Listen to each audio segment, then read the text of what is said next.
Assalamualaikum warahmatullahi wabarakatuh.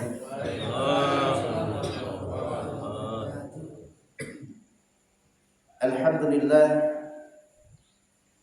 alhamdulillahi rabbil alamin.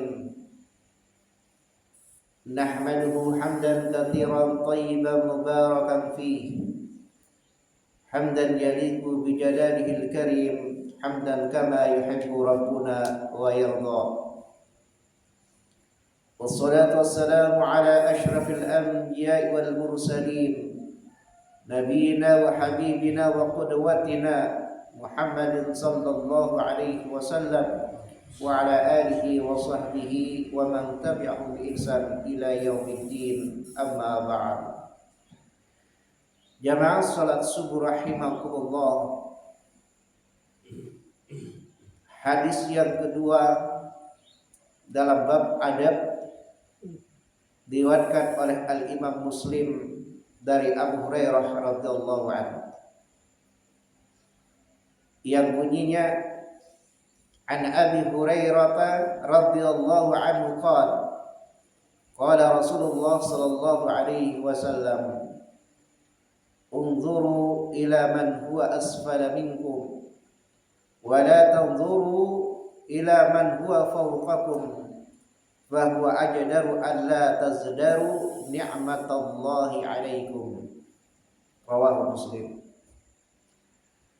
Dari Abu Hurairah radhiyallahu anhu, dia berkata, Rasulullah sallallahu alaihi wasallam bersabda, lihatlah oleh kalian orang yang berada di bawah kalian, dan janganlah kalian melihat kepada orang yang di atas kalian, karena yang demikian itu lebih patut menyebabkan kalian tidak menganggap remeh nikmat Allah atas kalian. Jamaah salat subuh rahimakumullah, Muhammad ibn Utsaimin memberi judul pada hadis ini wasilah untuk tidak meremehkan nikmat Allah. Di dalam hadis ini Allah Subhanahu wa taala lewat lisan nabinya membimbing hambanya agar bersyukur atas nikmat Allah Subhanahu wa taala. Bagaimana cara mensyukuri nikmat Allah Subhanahu wa taala?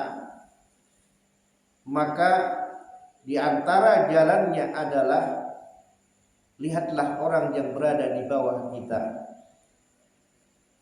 Perhatikan orang-orang yang diuji oleh Allah Subhanahu wa taala dengan penyakit, terbaring di rumah sakit, ada yang tidak bisa berjalan, stroke, ada yang enggak bisa berbicara. Bandingkan dengan diri kita yang diberi al-afiyah oleh Allah Subhanahu wa taala yang merupakan pokok daripada kenikmatan. Kita bisa berjalan dengan tenang, kita bisa makan dengan nikmat. Bandingkan itu dengan orang-orang yang diberi ujian oleh Allah Subhanahu wa taala. Dan perhatikan orang-orang yang diberi kefakiran, banyak hutang, bandingkan kepada diri kita masih bisa makan pagi, siang, malam, sementara banyak orang-orang kelaparan. Banyak orang yang menguras tenaganya untuk mencari rezeki, tetapi mereka hanya dikasih rezeki sedikit, bahkan tidak cukup untuk keluarga mereka. Bandingkan dengan diri kita yang serba cukup. Nikmat Allah mana lagi yang kita dustai? Kita perhatikan orang yang diuji oleh Allah Subhanahu wa taala dengan ketakutan, dengan rasa tidak aman, dengan peperangan. Kita bandingkan dengan diri kita yang aman, tidak takut, maka kita akan menganggap nikmat Allah yang ada pada kita itu adalah sesuatu yang agung.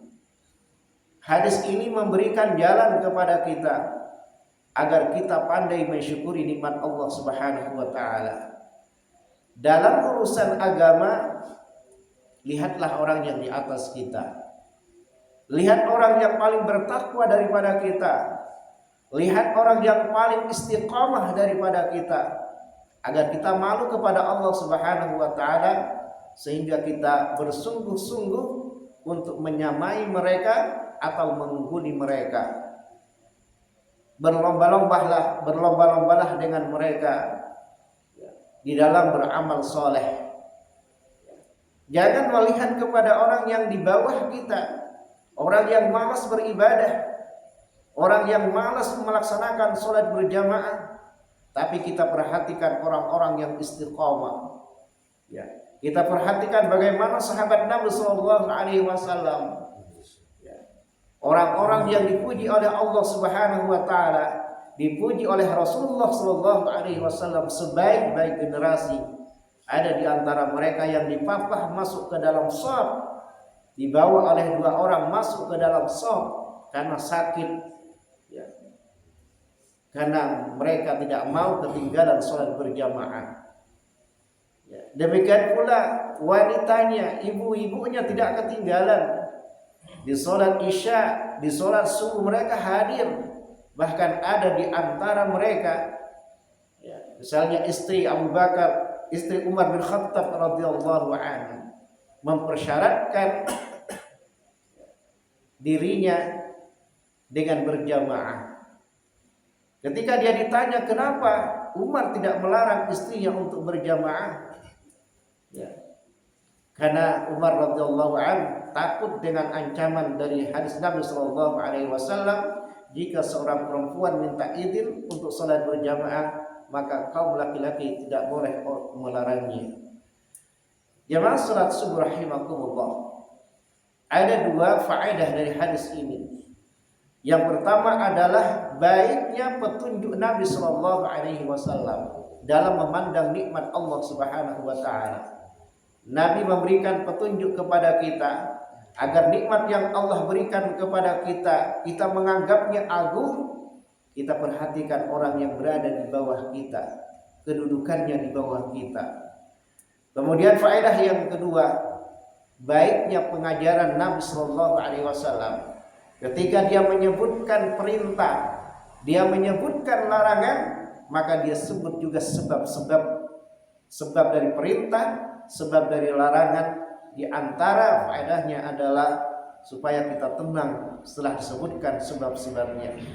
Jamaah salat subuh rahimakumullah, itulah hadis yang kedua tentang adab.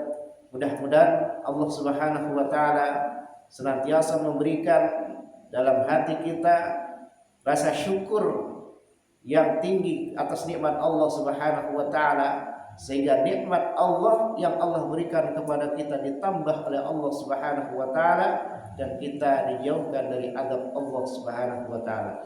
Allahumma amin. Subhanakallahumma wa bihamdik, asyhadu an la ilaha illa anta, astaghfiruka wa atubu ilaik. Assalamualaikum warahmatullahi wabarakatuh. Waalaikumsalam.